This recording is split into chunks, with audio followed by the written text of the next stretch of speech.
Hey guys, KnucklesSuperFan here, and welcome to part 3 of Let's Play Knuckles and Sonic the Hedgehog 1. In the last part, we managed to make it pretty close to the end of Act 1, and we made it right before a special stage. I did that for two reasons. One, I didn't want the videos to be too long, and two, and actually more importantly, I wanted to save state the game just in case something went awry in the special stage. Which is kind of unfortunate because, you know, as a kid I was able to beat these, and Sonic 1 was my first video game, but I wanted to make sure I could get the good ending, and I figured this would be the best way to do it. And lucky for me, I actually managed to do really well on the special stages. I mean, you can believe me or not, but I show you the only times that I lose at the special stages. That is definitely for sure. And this one, it's actually not that hard. Once you make it into the Chaos Emerald Chamber, there really isn't much you have to do besides roll around and get into it. I mean, granted, that's what you do in all of them, but this one is just easier than the other ones, because if you can get caught up in the diamonds, there's really no way that you can actually lose. At least I don't think so. So here we go, we're continuing on in Spring Yard Zone Act 2. And like the first one, there's a lot of spiked balls that are annoying. You have Crab Meat returning again. He was also a badnik in Green Hill Zone. This is actually the last level to use the badniks from Green Hill Zone, because you also have Crab Meat and you have Buzz Bomber. And Buzz Bomber is actually the only badnik to appear in multiple zones. He actually appears in 3 different ones: Green Hill, Marble, and Spring Yard. This little part right here, it's just an extra area that leads to an extra life. I go kind of slow because I'm paranoid that I'm going to get crushed. I've actually played through this area before, and if you go too fast, it may be good at first, but you'll go and get yourself crushed pretty easily if you just rush through it. And this part right here is kind of glitchy. You can actually bounce through the springs because of how much it bounces you against the bumpers. But it's worth it because you get a shield, and if you have a shield, that means it'll protect you from losing your rings. And of course, if you want to beat the special stage, you're going to want that. Now here, you can't actually jump up there as Knuckles because, like I said, his jump isn't high enough. So I'm like, oh well, I'm going to have to find another way to get up there. And you just have to backtrack a little bit and then glide over. Again, it's not too hard, and it makes you play the game a little bit differently. But like I said, it's nothing that's too major. Although I am a fan of Knuckles' gliding ability. Like I said, it's why he's my favorite character to play as, just because it's so much fun to glide around. Rather, glide around as Knuckles. I thought I finished the thought, didn't actually do that. That happens sometimes. And here we get to another special stage, our 5th one.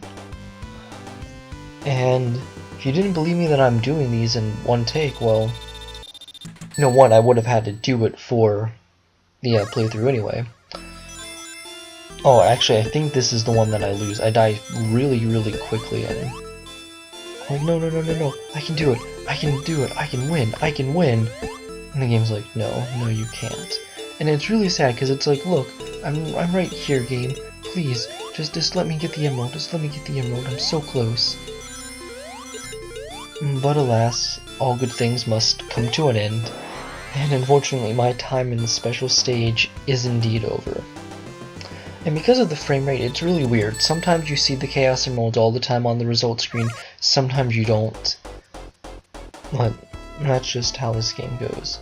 And I tried to be cool there, and I was not able to be cool. There's a shield down here, make sure you pick it up. Anytime you can get a shield, that's a good thing. You never want to be without a shield if you can help it. Oh, there's these little spike ball thingies. Those aren't actually too hard to avoid. They just have to, you just have to time your running a little bit. They're pretty easy to get through. Now, something that I've briefly talked about, the music in this game is fantastic, and you know, it is kind of sad that I do have to talk over such beautiful pieces, but that's just the life of an LPer, I suppose. But no, Green Hill Zone, I think that it's a pretty good opening song. It's like all of these songs I will probably never forget because I've played this as a kid and they are just stuck in my head. But Green Hill Zone, it's a really good opening piece. It's energetic, pretty fast paced, and it fits the area nicely. Marble Zone, it has a nice song too, but I honestly think that it loops a bit fast.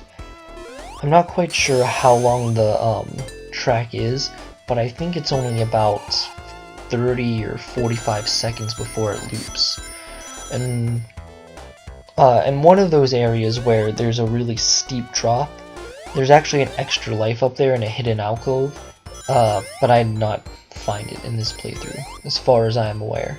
Or maybe I found it in part 1, not part 1, part 2, but act 1 of Springyard Zone. I don't quite remember though.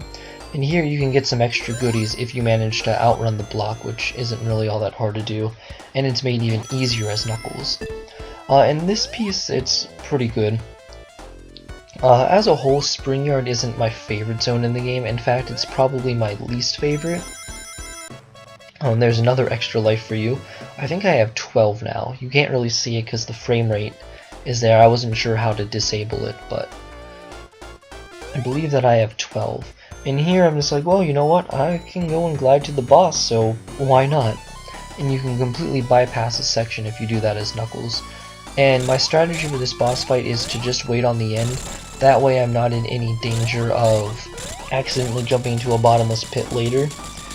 And you can defeat him really easily, and if you don't do that, he's pretty tough, but if you let him go and break the blocks, yeah, it's gonna be difficult, but if you do that, he really only has a chance to destroy 2 of them, and he really isn't that hard.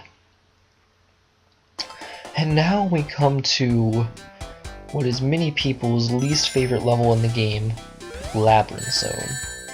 Labyrinth Zone is the first water level in any Sonic game, and makes sense considering this is the first Sonic game. But this level is just tricky. Unlike in Mario, or Donkey Kong for that matter, you can actually die by drowning.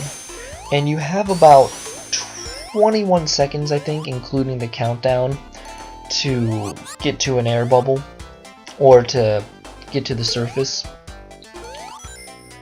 Otherwise you will drown, and the drowning music is absolutely terrifying. And even though it's been quite a while since I recorded this, I remember I came so close to drowning. I was so freaking close to it at one point. I don't think it's this level, it may or may not be, but I just remember I was terrified I was going to die. Now, an interesting fact about this level, it was actually supposed to be the second zone in the game, so it's supposed to go Green Hill, Labyrinth, Marble, Springyard, Starlight, and then Scrap Brain. But they decided to change that order, and for good reason. It's a pretty terrible order, especially because this zone is rather difficult. And that was actually why they went and moved it. This level is really hard, and actually a lot of people get turned off by the game as it is, because Green Hill Zone is really fast, Marble Zone is slower paced. But just imagine if this was the second level in the game, so many people probably wouldn't bother playing it, because it's just a huge step up in difficulty from Green Hill Zone. Whereas the other ones, they're a bit harder, and it's just kind of a nice little progression in terms of pace. Here I want to be careful because I don't want to hit the spikes and I don't want to lose my shield. There's actually a shortcut in this level. There's a switch that you can hit it back at the beginning, and it makes a bunch of platforms appear. And if you jump on the platforms, they'll lead you over a really big spike pit, but it's a shortcut to the end of the stage. Unfortunately, if you decide to go that route, you will not be able to get a special stage because there's only 49 rings on that route. Yeah, I know, that's kind of jerkish. They give you that special passage, but they're like, well, if you're gonna cheese your way through the level, you're not gonna be able to get the Chaos Emerald.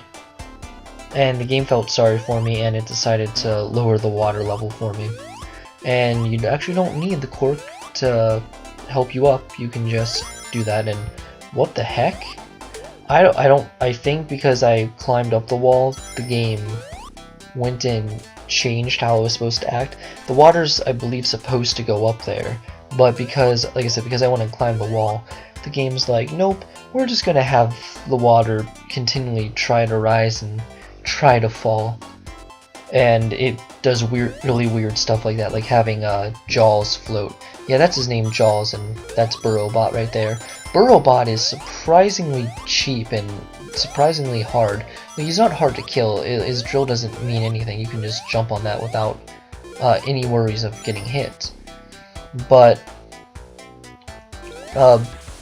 he sometimes just surprises you, and you don't always see where he is in the ground, and that just makes him kind of tricky. And here, like before, I'm going to hesitate because I want to save state the game, but when we come back, we'll be taking on the special stage in Acts 2 and 3 of Labyrinth Zone, and possibly even Starlight Zone. So hope you enjoy the video, and I'll see you then.